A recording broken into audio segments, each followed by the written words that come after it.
Pedro, naquela época, eu me lembro que eu conversei com alguns ministros do Supremo a respeito desse caso e o que muitos deles pontuavam para mim era que era necessário, na avaliação deles, que isso fosse levado adiante, que essa contestação, esse questionamento fosse levado adiante, porque Sérgio Moro, por mais que tenha dito isso num contexto de brincadeira, o fez diante de uma câmera e o fez ali sem cumprir o básico do que eles diziam na época, sem cumprir o básico do decoro da sua função.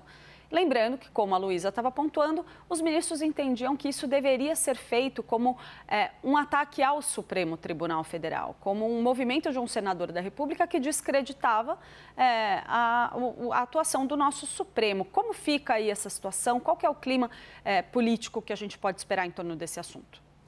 Essa fala do Sérgio Moro naquela festa junina, ela pode ser inserida naquilo que a oposição ou os bolsonaristas chamam de liberdade de expressão, ou muitos humoristas chamam de liberdade de fazer piada. Esse, inclusive, é o principal argumento da defesa de Sérgio Moro.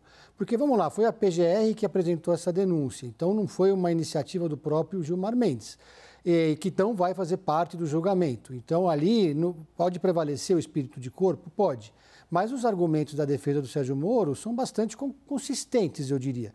Primeiro, porque ele estava numa festa junina, não foi uma gravação que um assessor dele fez ou que ele próprio pediu para que fosse feito ou postado nas redes sociais dele.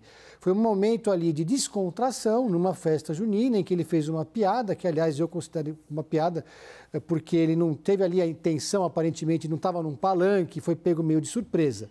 Agora, dito isso, ele também tem um outro argumento que a defesa dele apresentou. Ele ainda não estava no exercício do mandato. Então, tem uma outra questão jurídica que se coloca aí, né? Se ele deveria ser julgado realmente pelo Supremo Tribunal Federal ou se essa denúncia deveria descer lá para as primeiras instâncias. Agora, resta saber se o STF vai considerar, como disse a Luísa, uma ofensa a toda a corte ou vai considerar que o argumento do Sérgio Moro tem validade ali, de que ele foi pego de surpresa e não tinha como controlar aquela gravação naquele momento, ou mesmo se ele não sabia se estava sendo gravado. Obrigada, Pedro. Obrigada, Luísa.